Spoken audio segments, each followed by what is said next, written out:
We have experienced so many things. All those experiences are recorded in the form of mental impressions. They are called samskaras in Sanskrit. And these samskaras are forming like a cloud on the consciousness and making this 100% consciousness to function like 10%, 15%, something like that. It is 10% inside, but its effectiveness is less than, it is 100% inside, but its effectiveness is less than 100%. As a result, today we do not feel our divinity.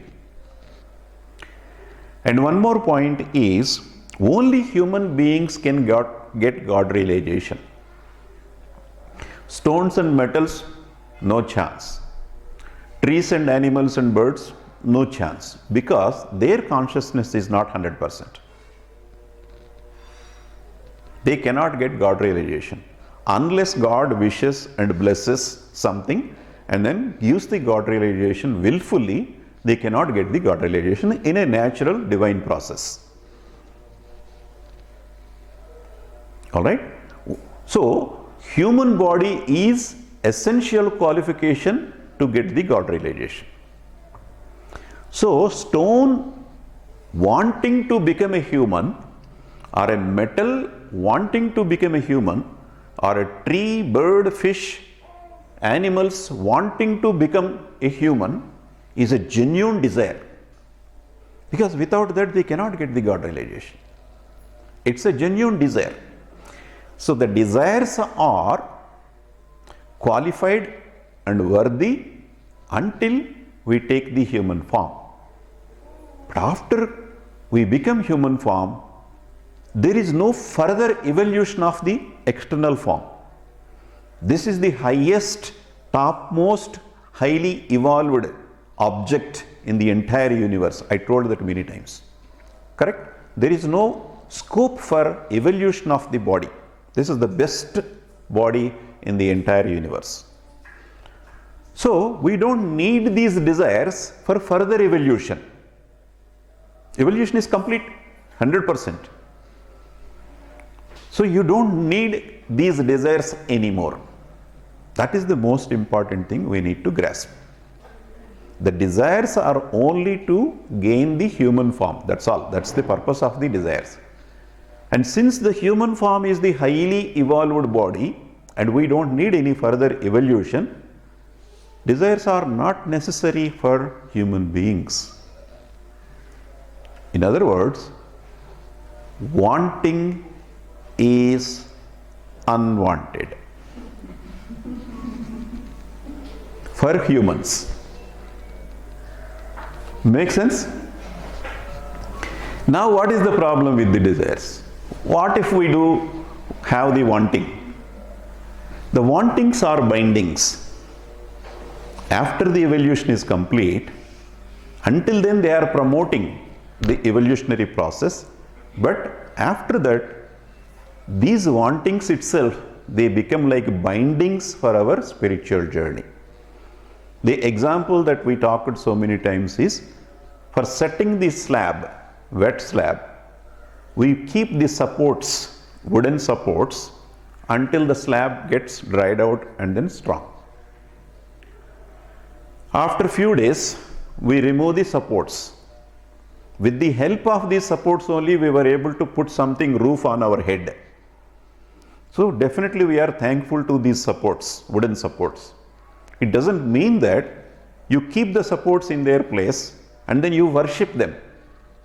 If you do that, you will continue to stay in the rental home.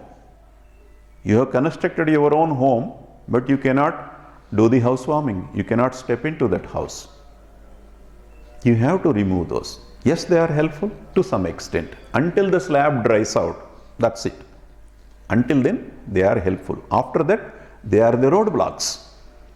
They are the impediments.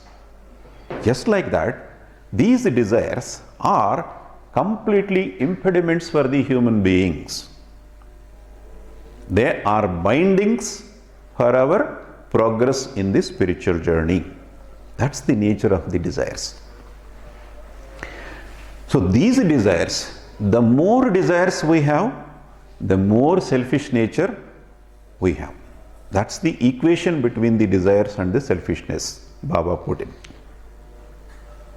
And further, Baba says that these desires promote action.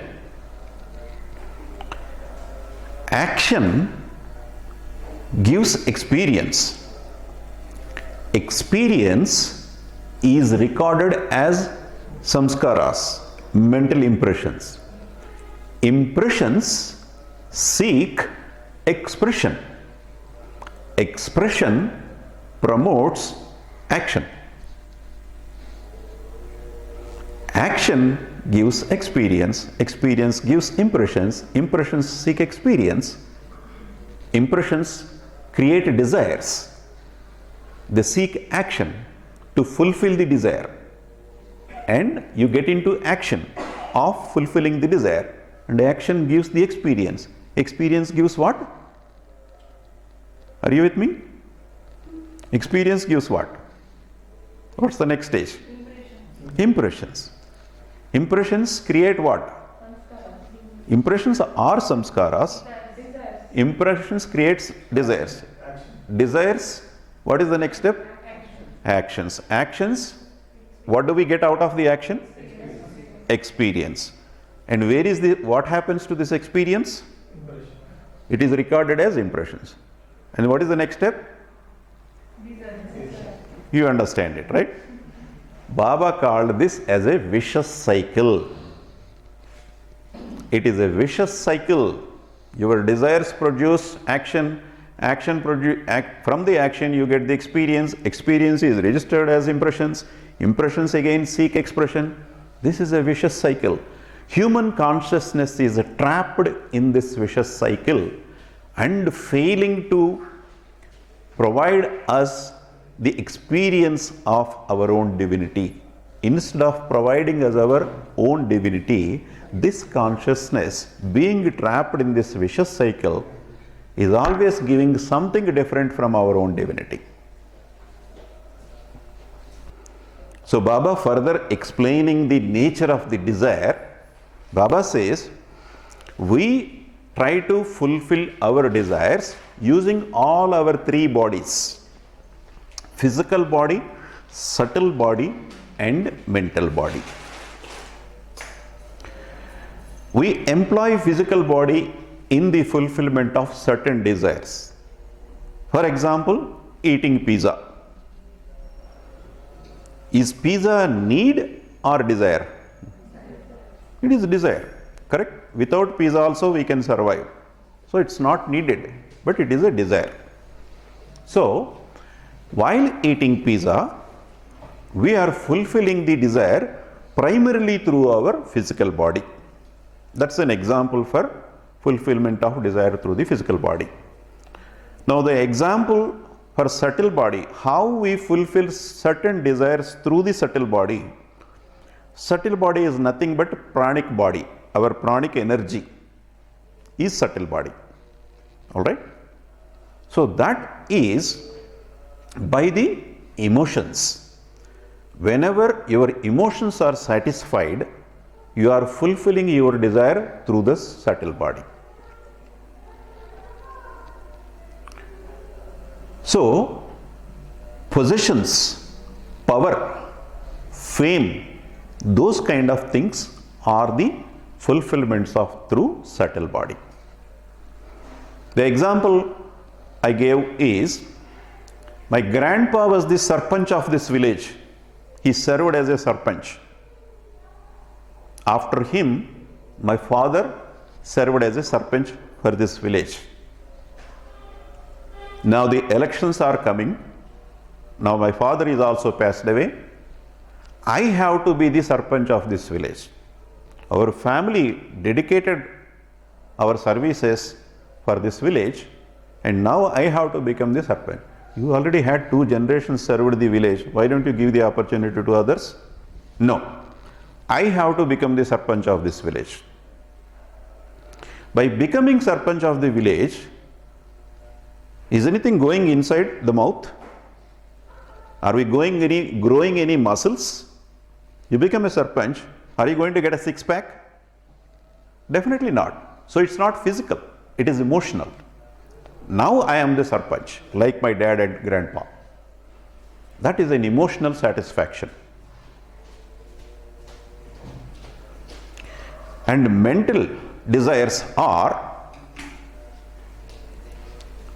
anger is an example. When you get angry with somebody and when you shun their feelings, when you insult somebody, when you belittle somebody, it gives you the satisfaction. I yelled at him, he did not reply back. Like most of the bosses in the offices, everybody in the office says good morning the moment boss enters into the office. One guy is not. He says, you are working, you are getting your salary. I am working, I am getting my salary. Why should I say good morning to you? Why don't you say good morning to me? That is his logic. He is right in that way. So he doesn't say good morning. So boss is upset. So he presses the calling bell and asks the PA, let him come in. He comes into the cabin and the boss yells at him, what happened to the work I gave you? It was supposed to be done 2 days back. So he yells at him, he insults him, belittles him, he does all the fuss, and then finally he puts his head down, folds his hands.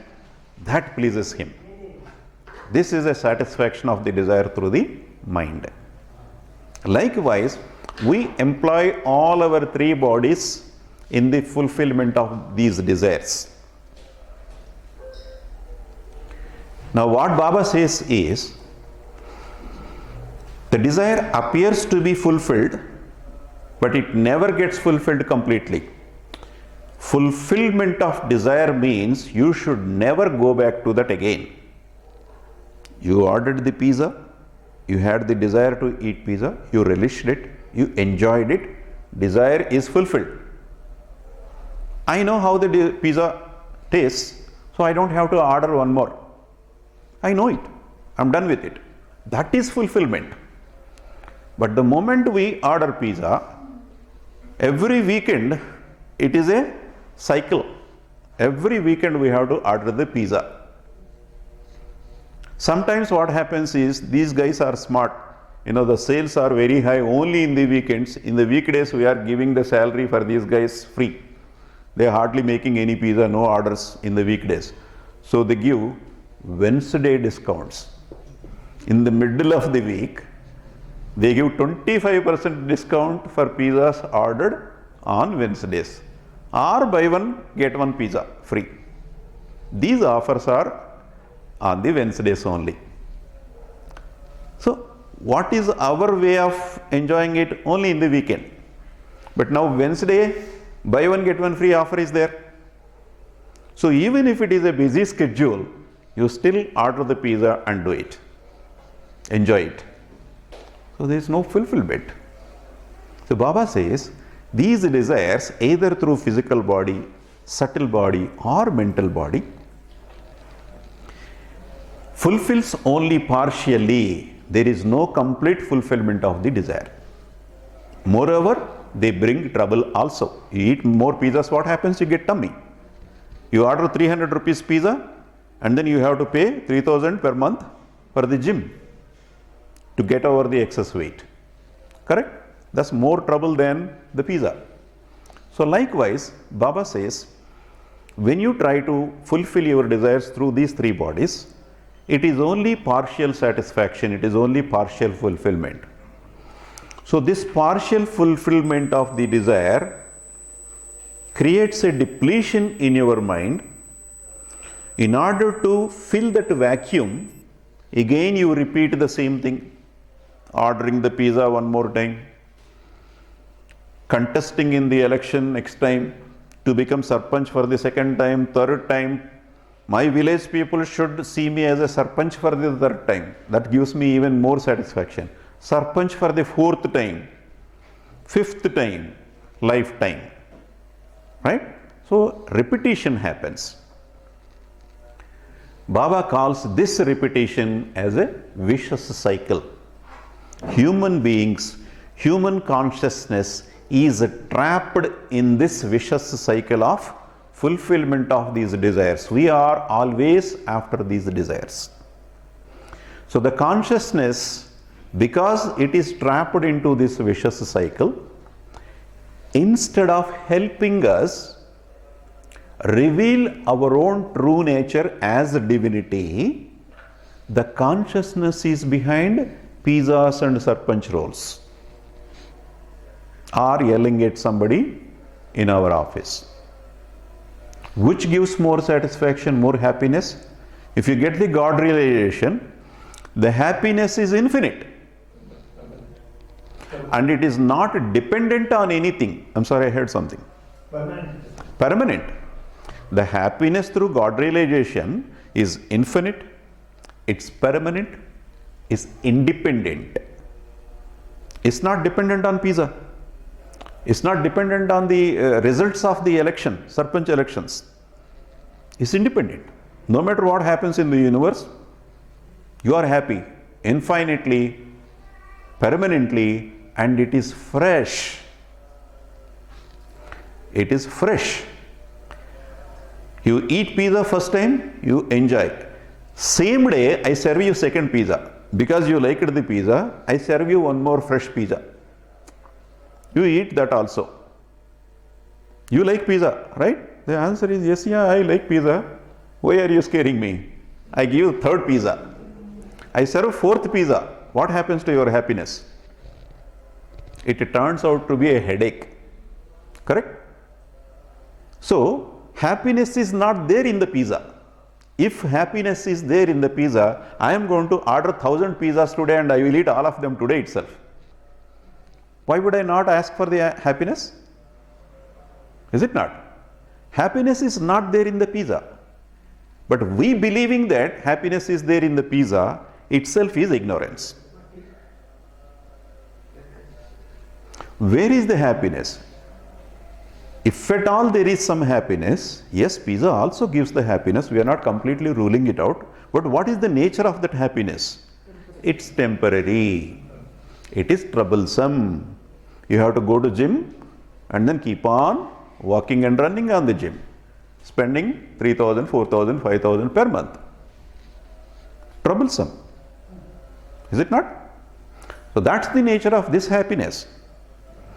Seeking anything from the universe, wanting anything from the universe is troublesome.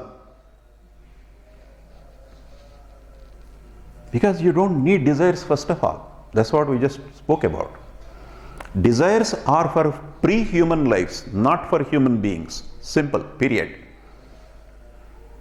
If you go behind the desires, you are only inviting trouble. Simple. What is the purpose of this universe? If you don't want to desire anything from the universe, use the universe for your needs. You are in the middle of your journey to reach your goal, which is knowing your self-nature as divine. To complete this journey, you have to nourish this body and retain this body, because only in this body you get the God realization. For the nourishment of this body, you have certain needs. For those needs, utilize the universe, not for the desires and wants. Focusing on the permanent happiness, not the temporary mediocre happiness. The life focusing on the permanent happiness, how to think and how to live a life so that I can reach that permanent happiness smoothly and faster.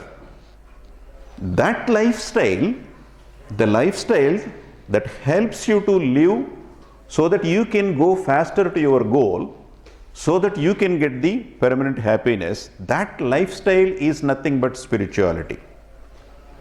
Spirituality is not an external show of the saffron dresses, long white beards, and then vibhuti and all that. It's not needed. That external show is not needed. You can wear it. You are spiritual, you wear it, that's fine. But most of such external show makers are fraudulent. We know that very well. Correct? Most of them are fraudulent. Only genuine people are very few. Even for those genuine people, this external show is not necessary. What is more important is living a life that helps you to reach your goal, which is permanent happiness, infinite happiness, ever fresh. Your second pizza and third pizza will damage your happiness, whereas this happiness of God realization is ever fresh. It will not fade away with second pizza, third pizza, fourth pizza. It is ever fresh. So that is the analysis of the selfishness Baba gave in the first part. So with that, now we go into the second aspect, which is what is the solution, how to get out of this, right? Before that, we analyzed the selfishness and we are about to find a solution to this. We are about to find what kind of lifestyle will help us overcome this selfishness. That's what we are going to know in the remaining part, right? First of all, is it a problem? I need a volunteer just for a minute or two. Somebody. I will ask just simple questions, 2 or 3 questions, that's all. Come on.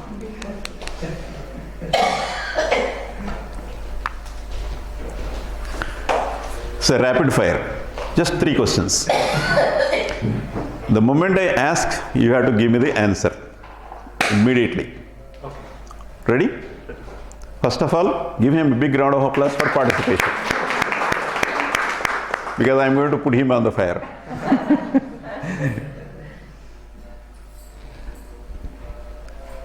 Ready? 3 questions, only 3 questions I will ask, we will be done. Best snack you like? Pizza. Pizza. Very good. Most favorite hero? Chiranjeevi. Okay, very good. Corruption, who comes to your mind? Corruption. Jagan Mohan Reddy. Thank you. Okay, let's not take the names. Probably you can say, chief minister or politician. Let's use the general words. It's okay, that's your opinion. This is a democratic country. You have 100% right to express your feelings. Nothing wrong.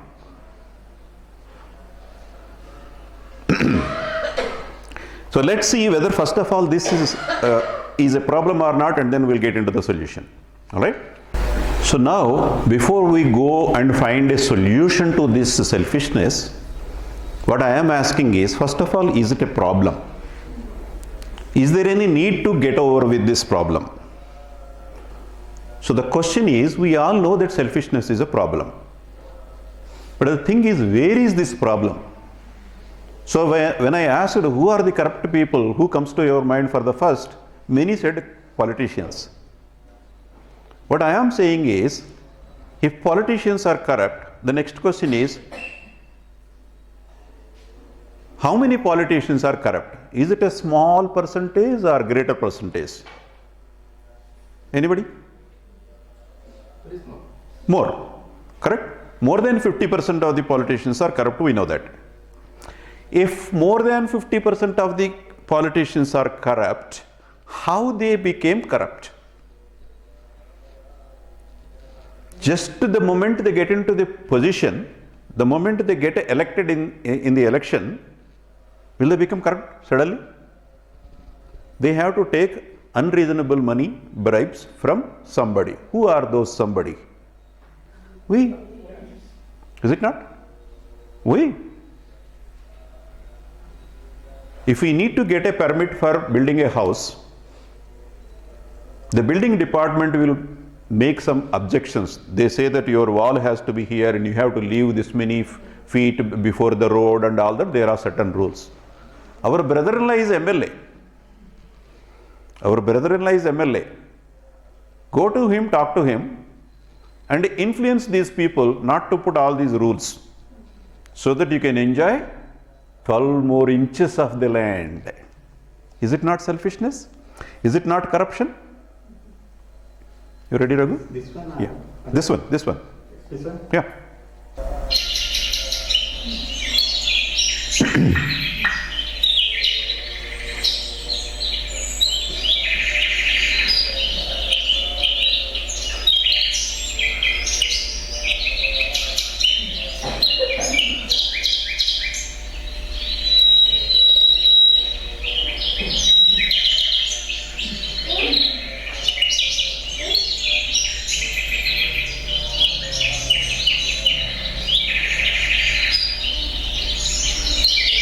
Pause.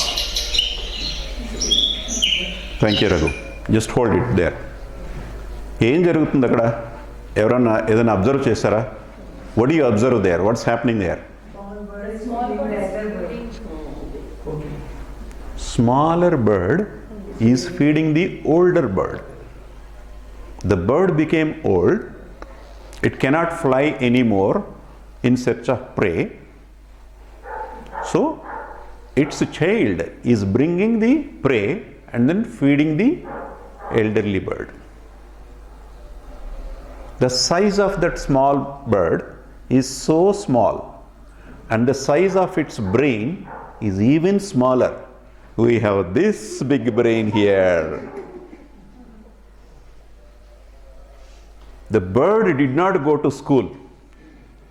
It doesn't have the BScs, BTech, MScs, PhDs degrees, and we have all the degrees. I am BTech, I am MTech, I am IIT, I am PhD, I am MSc. We have all these proud degrees. What is happening? I am busy, my wife is busy. Sorry, I have to leave you in the old age home. Some are living in the temple. Recently, 2 days back, I read it in the news. One guy took his mother, took to the temple,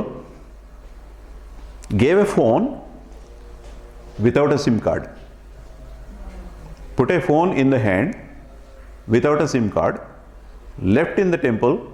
He made 2 or 3 circles, Gayab. Mother realized that he dumped her. And then public came and asked for, okay, you have the phone, why don't we call your son? Let's call. It doesn't ring. No SIM card. Can you believe the cruelty? What is happening? Who is corrupt? Is he a politician? No. Common man. Correct? What a bird, a small bird with a tiny brain is doing, these guys who are educated and employed are not doing. They are dumping their parents. How pathetic is that? That is the prevalence of the selfishness in us, not just in politicians. Thank you, Raghu. You can turn it off. Thank you very much. So yes, we know there is corruption, but where is the corruption? If there are more than 50% politicians corrupt, more than 50% of the public are corrupt. Unless this many people are going and giving money to the politicians, how can they make money? How many educated people are taking money for the votes? Uneducated, you can excuse them at least. They don't know the value of the vote. Graduates, postgraduates are selling their votes for 2,000, 3,000, 4,000. I casually asked one of these graduates, why are you taking the money for your vote? The person said, if we don't take it, the volunteer, whoever comes to distribute this money, he will tick mark my name and pocket that money. What is your problem? Is it your money he is pocketing? That means you already have your eyes on it. Correct? You already got into the delusion that 4,000 is your money. Because he is pocketing, you are worried because you are thinking that is your money. You already have your eyes on it. Your mind is already corrupt. That is why you are worried. What is wrong if he pockets the money? That's not your money. Let him be corrupt. You can keep your hands clean, right?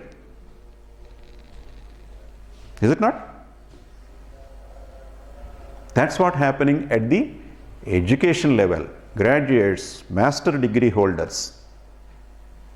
Calculation, we are 6 members in the family, 6 into 4 we will get 24,000, we can buy a washing machine.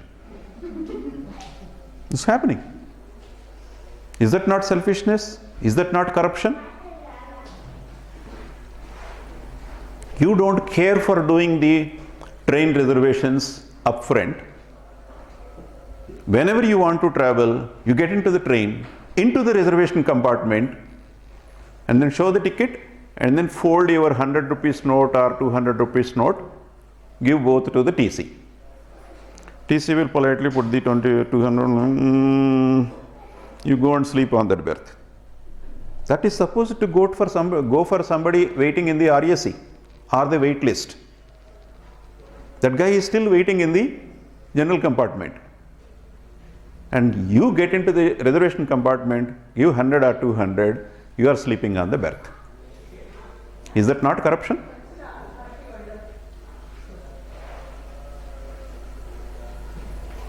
You are waiting in the bus stand. The bus finally came. We go put our bag through the window. A towel, a handkerchief through the window. Secure our place and then aram andar jao. While many people are struggling, squeezing, pushing, squishing in the entrance, including old people, children, pregnant ladies. And you have done your job. You just threw a kerchief there and then relax.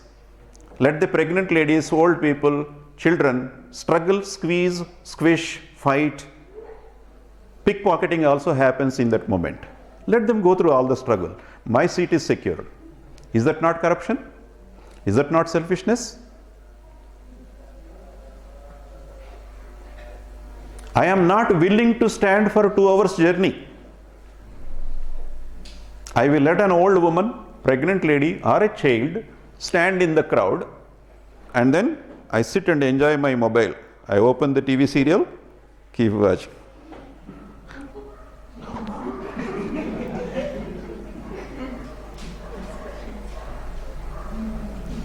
Are we politicians? So please, please, please stop blaming the politicians alone. They deserve blaming, yes, but before that, we have to blame ourselves. We are also selfish, we are also corrupt. The root cause of corruption is due to selfishness, and selfishness is due to desires, and we have the desires, don't we? So the point is, as long as we have desires, we are corrupt. As long as we are having the desires, we are corrupt, there is no doubt about it. If we are corrupt, our country is a corrupt country.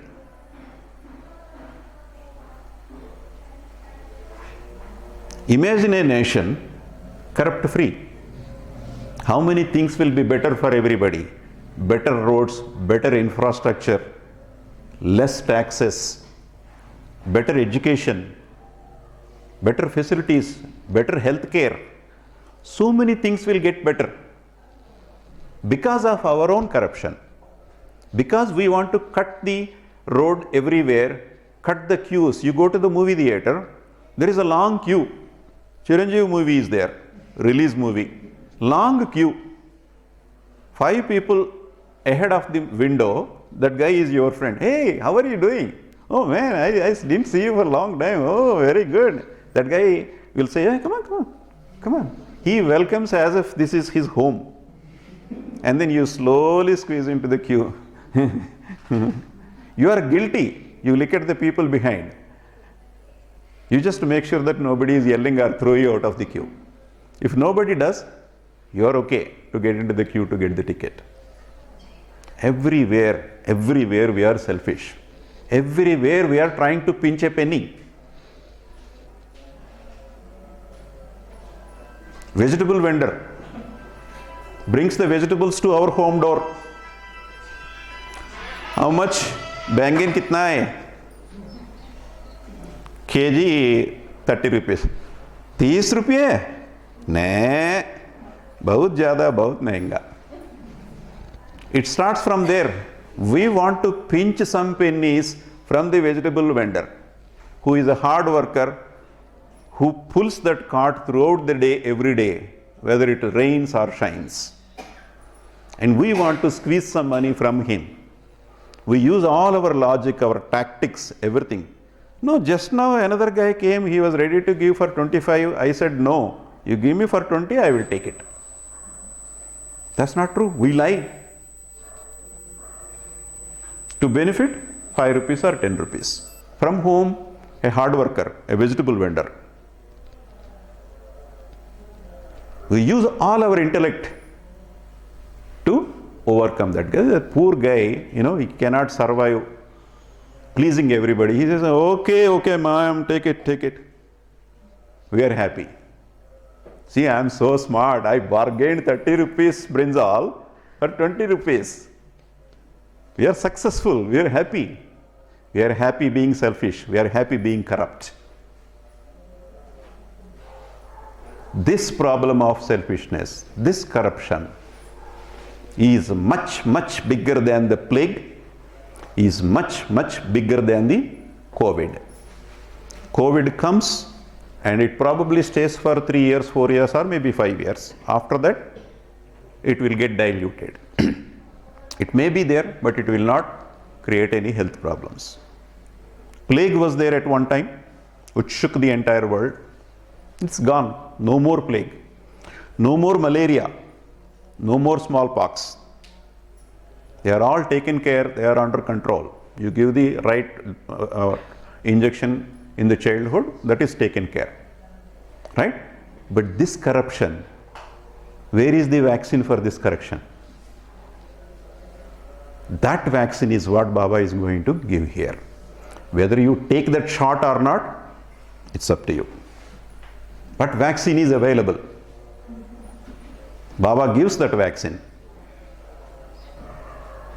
Ready? Ready for the solution? So now we are getting into the solution side of the selfishness. In the beginning of the discourse, Baba analyzed the selfishness.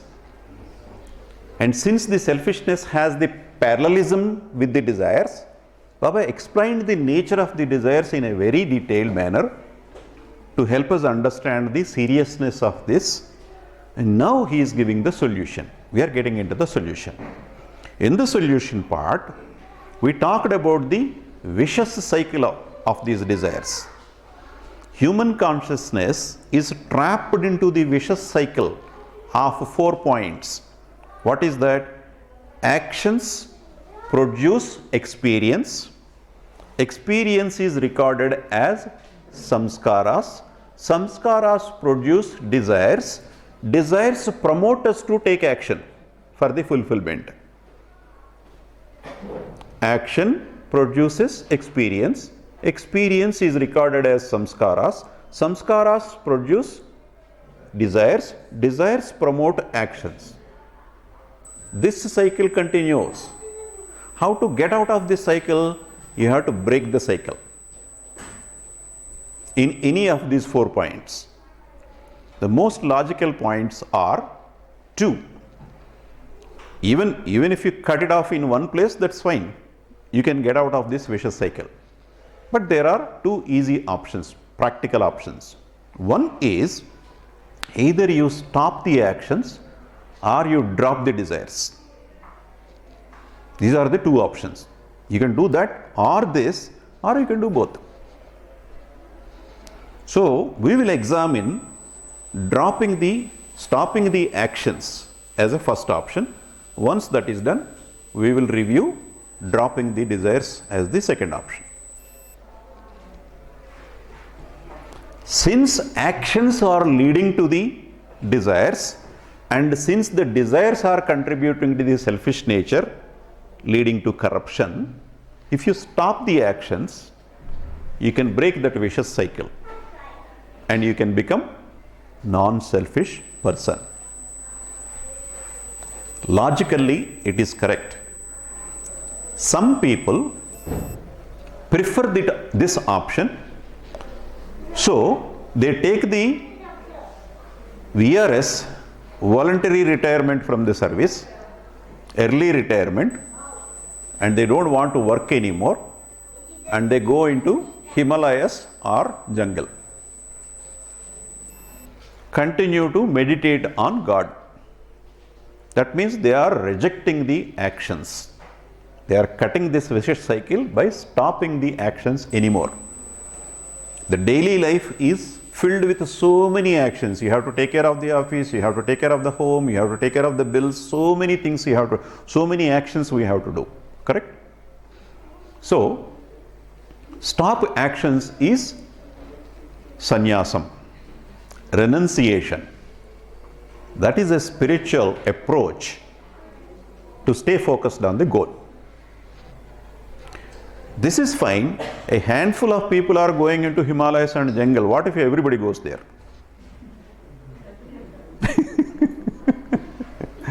This option is there. This is a genuine option. This is a spiritual activity. If we all go and sit in the Himalayas, what happens?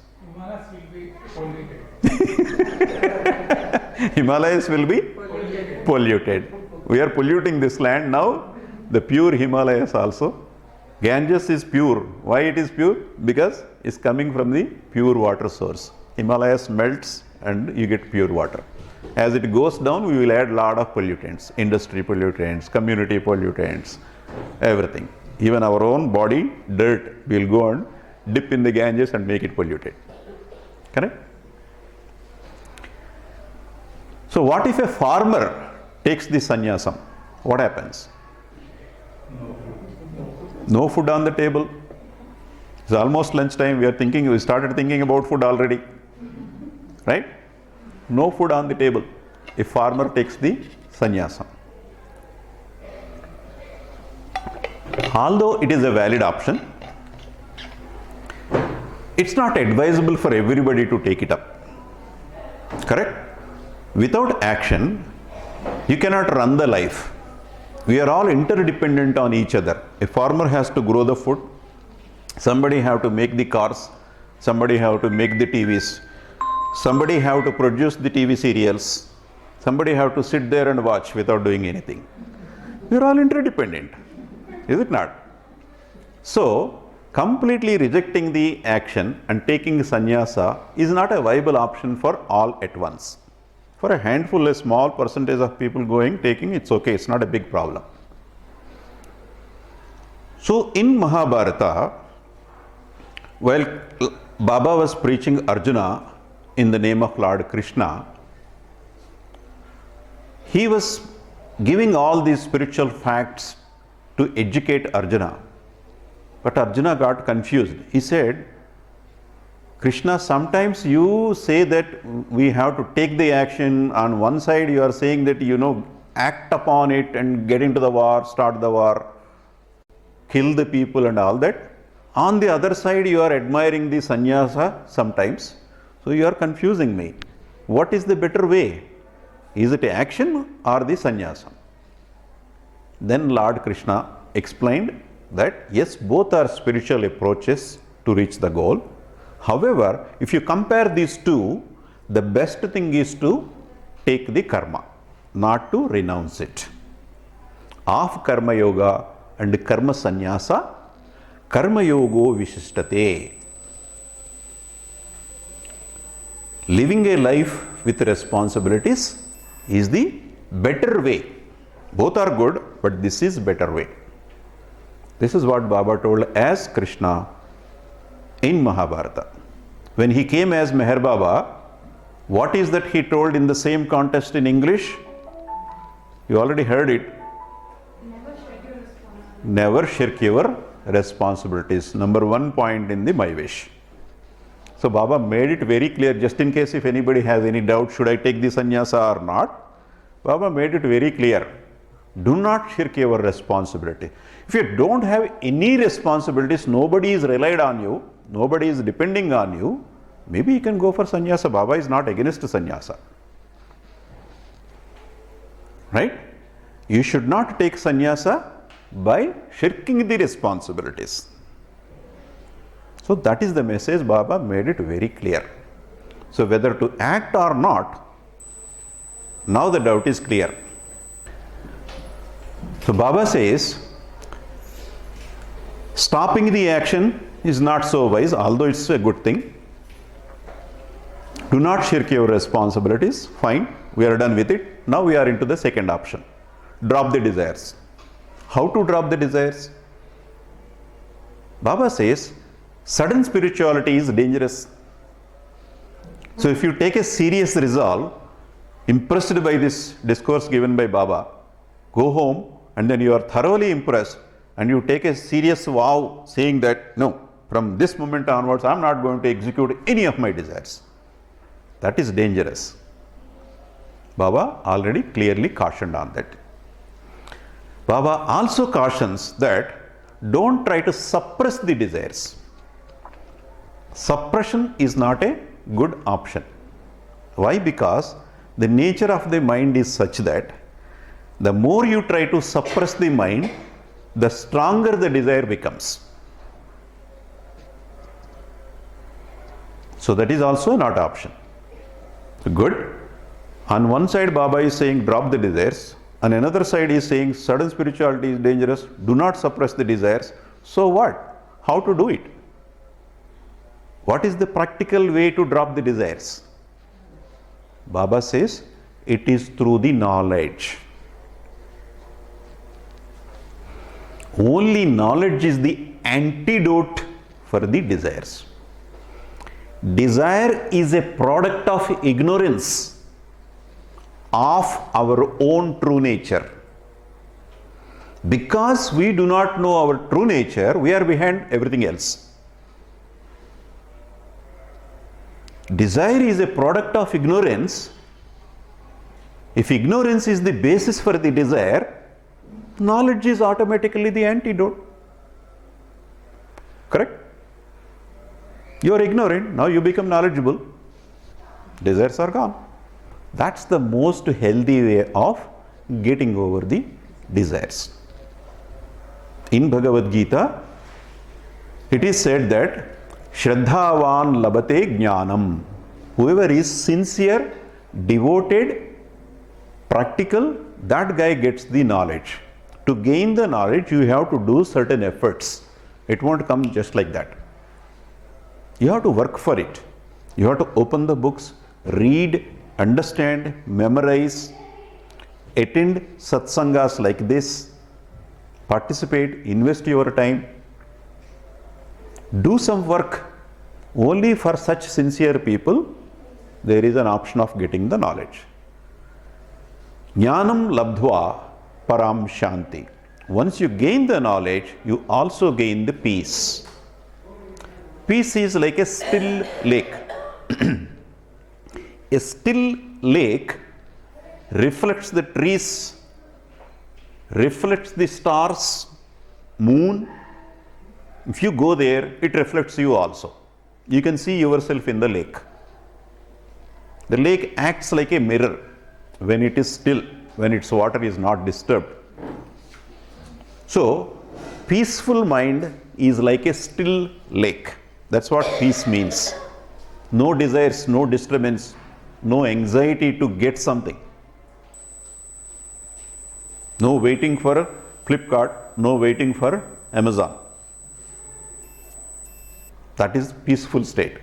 When you are eagerly waiting, tracking the shipment, oh, left the warehouse. Oh, it's still at the warehouse. Next day, oh, it's on the road to the local warehouse. Still warehouse. Oh, it's outside from local warehouse. Oh, okay, it can come any day. Oh, but any day means it's only morning 7 o'clock. I don't know when this guy is going to show up. You are not at peace. You are not at peace. Simple.